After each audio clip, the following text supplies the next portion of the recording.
Good morning ছোট্ট বন্ধুরা, Riya quiz হাবে তোমাদের সকলকে জানাই স্বাগত। আশা করি তোমরা সকলেই ভালো আছো। তো আজ আমি তোমাদের চতুর্থ শ্রেণীর ইংলিশ টেক্সট বুক বাটারফ্লাই নিয়ে আলোচনা করব। তো দেখো আমি এখানে যেগুলি আলোচনা করব রিভিশন লেসনের অ্যাক্টিভিটি 5, 6, 7 অ্যান্ড 8 নিয়ে। পেজ নাম্বার আছে 3 to 5। ঠিক আছে, তো চলো শুরু করে দিই। দেখো গতদিনকে অ্যাক্টিভিটি 4 করা হয়েছিল, তারপরে দেখো লেটস টকে বলছে চলো কিছু বলাবলি করি। সেখানে বলছে ডিসকাস উইথ ইয়োর ফ্রেন্ড, অর্থাৎ তুমি তোমার বন্ধু, ক্লাসের বন্ধুর সাথে আলোচনা করো। এখানে বলে দিয়েছে দি activities of any domestic animal, অর্থাৎ যে কোনো একটি গৃহপালিত প্রাণীর যে কার্যকলাপ সেই নিয়ে আলোচনা করতে বলেছে। তো তোমরা কিভাবে আলোচনা করবে নিজেরা যদি পারো তো চেষ্টা করো, নইলে দেখো আমি দু একটি অ্যাক্টিভিটি বলে দিচ্ছি। দেখো এখানে ডগের দুটি অ্যাক্টিভিটি বা কার্যকলাপ কি, মানে পরিবেশে তার কি কার্যকলাপ বা ভূমিকা আছে সেই নিয়ে আমি বলেছি। দেখো 1 নম্বরে ডগ গার্ডস আওয়ার হাউসেস, তো আমরা জানি যে কুকুর আমাদের বাড়ি পাহারা দেয়। 2 নম্বর কি বলছে, it helps us in many investigation process, অর্থাৎ এই কুকুর কিন্তু আমাদের বিভিন্ন রকমের তদন্তকারী কাজে খুবই সাহায্য করতে পারে, কারণ ওর ঘ্রাণ শক্তি কিন্তু খুবই প্রখর। তাই তো বন্ধুরা, তো তোমরা এইভাবে আলোচনা করতে পারো তোমাদের বন্ধুদের সাথে। এরপরে দেখো বলছে the habits of any wild animal, অর্থাৎ যে কোনো বন্যপ্রাণীর কিছু তাদের যে দৈনন্দিন অভ্যাস আছে, যেটা তাদের সাধারণ বৈশিষ্ট্য, সেই নিয়ে আলোচনা করতে বলেছে। তো দেখো আমি এখানে 3টি ওয়াইল্ড অ্যানিম্যালের, সেটা হলো টাইগারেরই 3টি হ্যাবিট নিয়ে বলেছি। তো দেখে নাও, এখানে বলেছি আমি যে 1 নম্বরে ইন ইন্ডিয়া, ভারতে tigers live alone and move chiefly at night, অর্থাৎ ভারতে যে বাঘগুলি আমরা দেখতে পাই সেগুলো সাধারণত কি না একা একা থাকতে ভালোবাসে। অ্যালোন মানে একা একা থাকে, and move chiefly at night, অর্থাৎ রাত্রিরে তারা বেশি ঘোরাফেরা করে, মানে তাদেরকে আমরা সচরাচর রাত্রিরেই দেখতে পাই। 2 নম্বর কি বলছে, they can swim for hours, অর্থাৎ তারা কিন্তু ঘন্টার পর ঘন্টা ধরে কিন্তু জলে সাঁতার কাটতে পারে। 3 কি বলা হয়েছে, দে হান্ট প্রাইমারিলি অ্যাট নাইট, এবং বাঘগুলি সাধারণত রাতের বেলায় কিন্তু বেশি শিকার করতে বেরোয়, যে কারণেই তারা রাতের বেলায় চিফলি মুভ করে, অ্যাট নাইট বলা হচ্ছে। তো এইভাবে তোমরা তোমাদের বন্ধুর সাথে আলোচনা করতে পারো, যত আলোচনা করে পড়াশোনা করবে দেখবে বিষয়টি মনে থাকবে বেশি। ঠিক আছে, এরপর দেখো আমরা অ্যাক্টিভিটি 5-এ যাই। লেটস ডু মানে চলো কাজ করা যাক। বলছে fill in the blank spaces, অর্থাৎ নিচের ফাঁকা জায়গাগুলিকে পূর্ণ করো। ইন দ্য গিভেন চার্ট, এখানে যে তালিকা দেওয়া হয়েছে। You can use the help box, অর্থাৎ তোমরা নিচে যে হেল্প বক্স দেওয়া হয়েছে সেটাও থেকে ব্যবহার করতে পারো। তো বলছে 1 ইজ ডান ফর ইউ, একটা তোমাদের জন্য করে দেওয়া হয়েছে।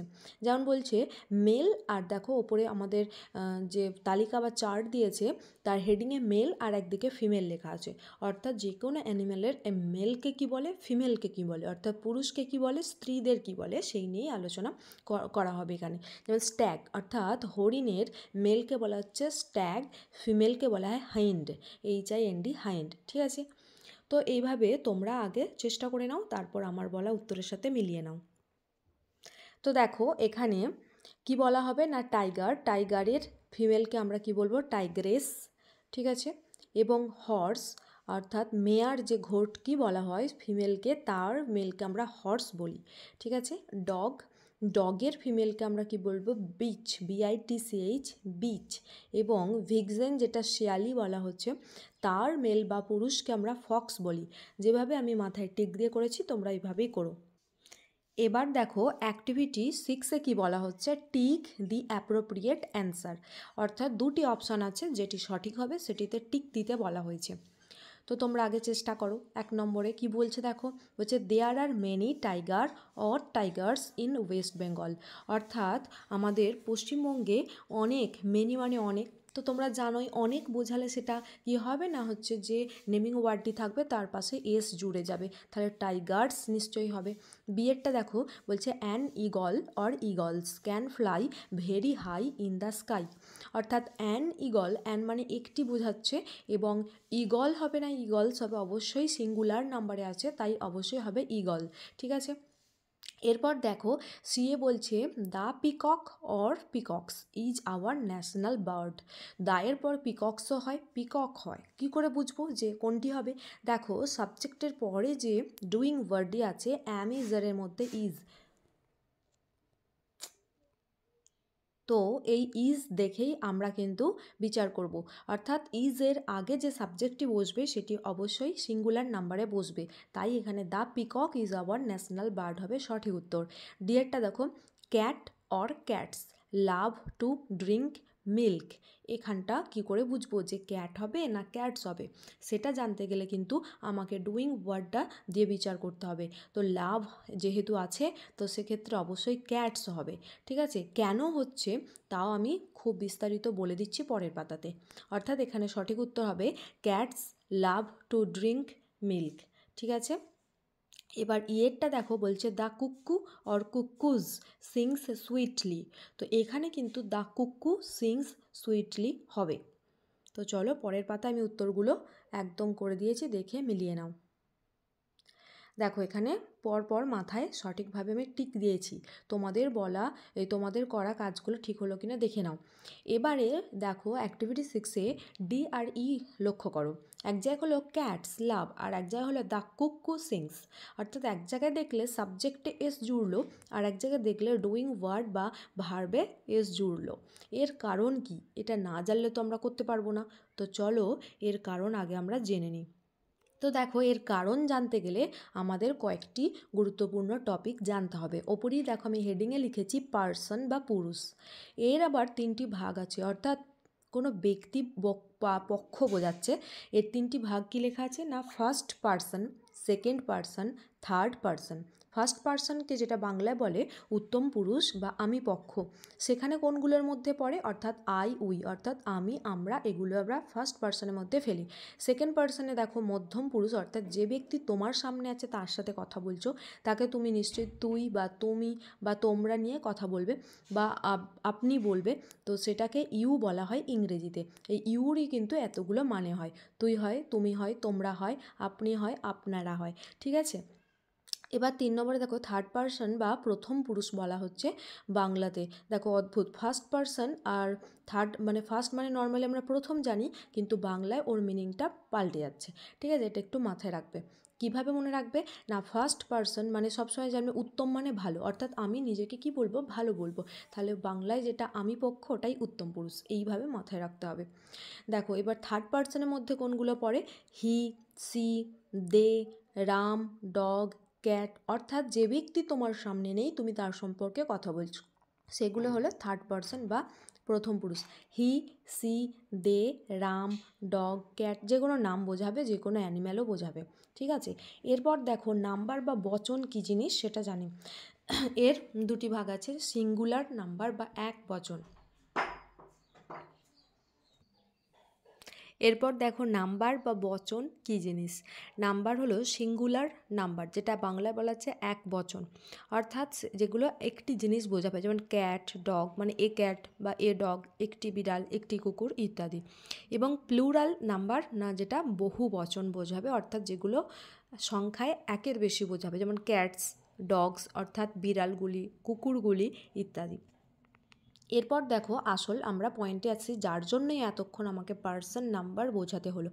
রুল অফ সেন্টেন্স ফরমেশন, অর্থাৎ বাক্য গঠনে একটি নিয়ম আছে, সেটি হলো সাবজেক্ট। এর আগের দিন সাবজেক্ট কি আমি বলেছিলাম, তো দেখো সেই সাবজেক্ট বা বাক্যের কর্তা যদি থার্ড পার্সন সিঙ্গুলার নাম্বার হয়, আগেই বললাম থার্ড পার্সন মানে যে তোমার সামনে উপস্থিত নেই, হি, সি, রাম, শ্যাম, যদু, মধু, এবং সিঙ্গুলার হতে হবে, অর্থাৎ তাকে এক বচনে হতে হবে।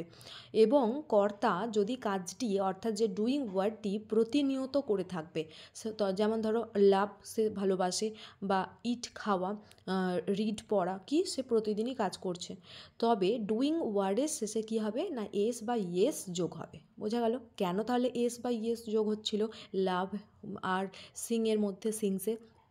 দেখো দেখো এক্সাম্পলে বুঝিয়ে দিয়েছি, এখানে বলা হয়েছে দ্য কুক্কু অর্থাৎ কোকিলটি, এখানে কিন্তু একটি কোকিলের কথা বলা হচ্ছে, সেই কারণে সিংস হলো, যেহেতু কুক্কু কোকিল থার্ড পার্সন সিঙ্গুলার নাম্বারে আছে, তাই ডুইং ওয়ার্ডের শেষে এস জুড়ে গেল, মেন ওয়ার্ড হলো সিং। ঠিক আছে, তাহলে বাক্যটির মানে কি হলো? কোকিলটি মিষ্টি সুরে গায়। ঠিক আছে, এবার 2 নম্বরে দেখো কি লেখা আছে, ক্যাটস, অর্থাৎ সেটি প্লুরালে দেওয়া আছে, যে কারণে নিয়ম ওখানে ফলো করেনি বলে ডুইং ওয়ার্ডের শেষে কোনো এস বা ইয়েস জোড়েনি, তাই লেখা হয়েছে cats love to drink milk, অর্থাৎ বিড়ালেরা দুধ খেতে ভালোবাসে। আশা করি তোমরা বুঝে গেলে কেন ডুইং ওয়ার্ডে কোথাও এস আর কোথাও এস জুড়ছে না। দেখো এবার আমরা অ্যাক্টিভিটি 7-এ যাব। সেখানে কি বলছে, হু অ্যাম আই, অর্থাৎ আমি কে। Identify the animal or the bird on the basis, অর্থাৎ আইডেন্টিফাই করতে বলছে, শনাক্ত করতে বলছে, দি অ্যানিম্যাল মানে প্রাণীটিকে, অর দ্য বার্ড অথবা পাখিটাকে, on the basis of the hints provided, অর্থাৎ এখানে কিছু হিন্ট বা তাদের কিছু সূত্র দেওয়া হয়েছে, মানে তাদের ব্যাপারে বৈশিষ্ট্য দেওয়া হয়েছে, সেই দেওয়া বৈশিষ্ট্যের উপর ভিত্তি করে আমাদের কিন্তু শনাক্ত করতে হবে। One is done for you, একটি তোমাদের জন্য করে দেওয়া হয়েছে। দেখো এতে বলছে I have yellow and brown stripes, অর্থাৎ আমার আছে হলুদ এবং বাদামি রঙের ডোরা কাটা দাগ অন মাই বডি, আমার শরীরেতে। আই ইট ফ্লেশ, আমি মাংস খাই।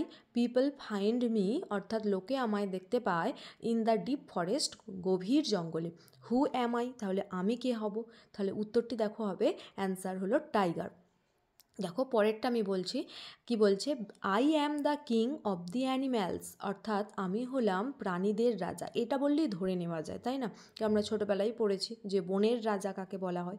আই হ্যাভ এ মেন, অর্থাৎ আমার কেশর আছে। আই রোর, আমি গর্জন করি। হু অ্যাম আই, তাহলে কে হবে উত্তরটি? আশা করি তোমরা বুঝতে পারছো কী হবে। তাহলে কি উত্তর হবে? অ্যান্সার হবে লায়ন। নেক্সট কি আছে, সিয়েরটা, আই ইট গ্রাস, অর্থাৎ আমি খাই ঘাস।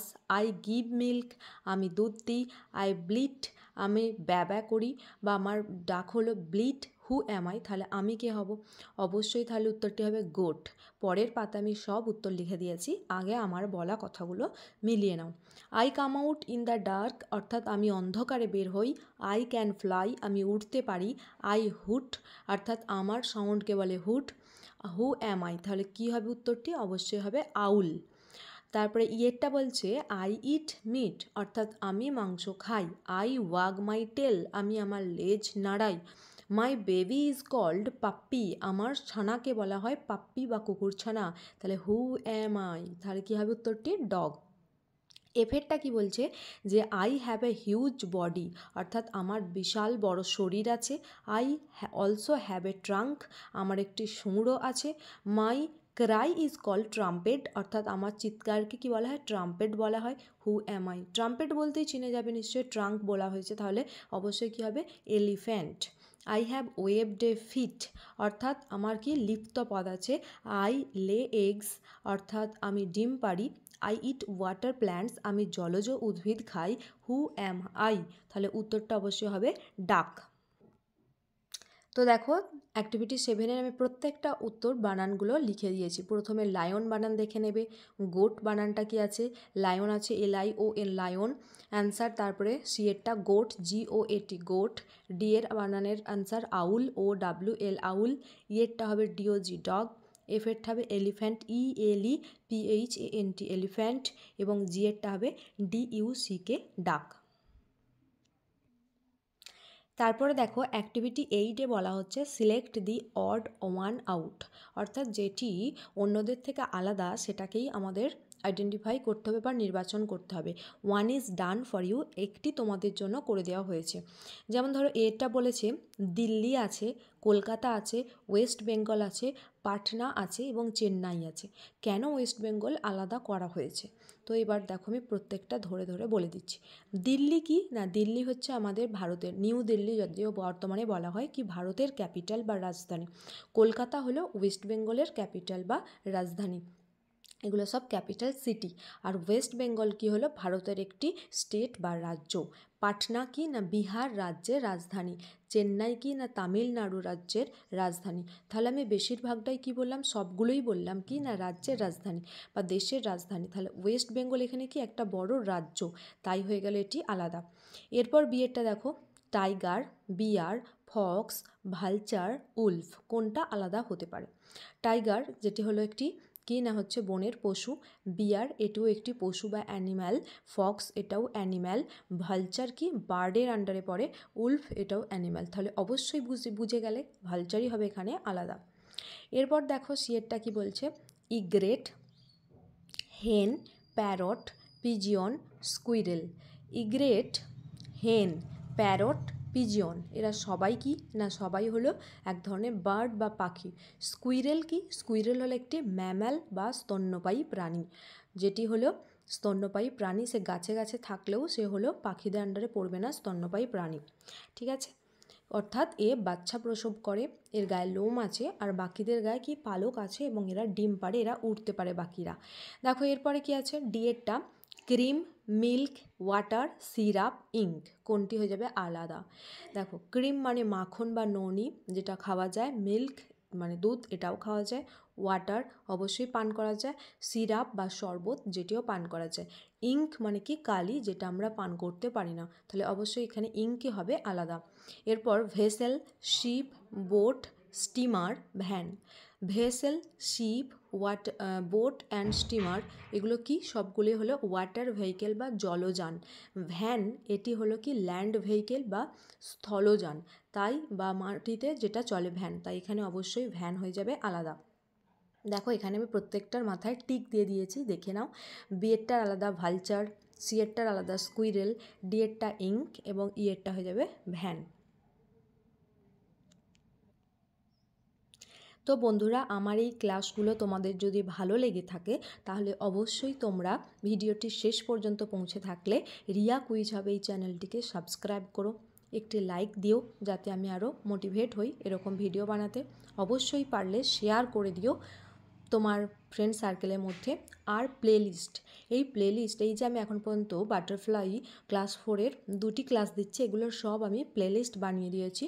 উইংসেরও ক্লাস 4-এর 3টে কিংবা 4টে ভিডিও বানিয়েছি, প্লেলিস্ট আলাদা করে বানানো আছে। তোমরা ডেসক্রিপশান বক্সে যাবে, সেখানে লিঙ্ক দিয়ে দিয়েছি, সেখান থেকে দেখে নিও। আর নইলে তোমরা আমার চ্যানেল থেকেও প্লেলিস্ট বলে আলাদা অপশান আছে, সেখানে গিয়েও তোমরা দেখতে পারো। থ্যাংক ইউ, সকলে ভালো থেকো।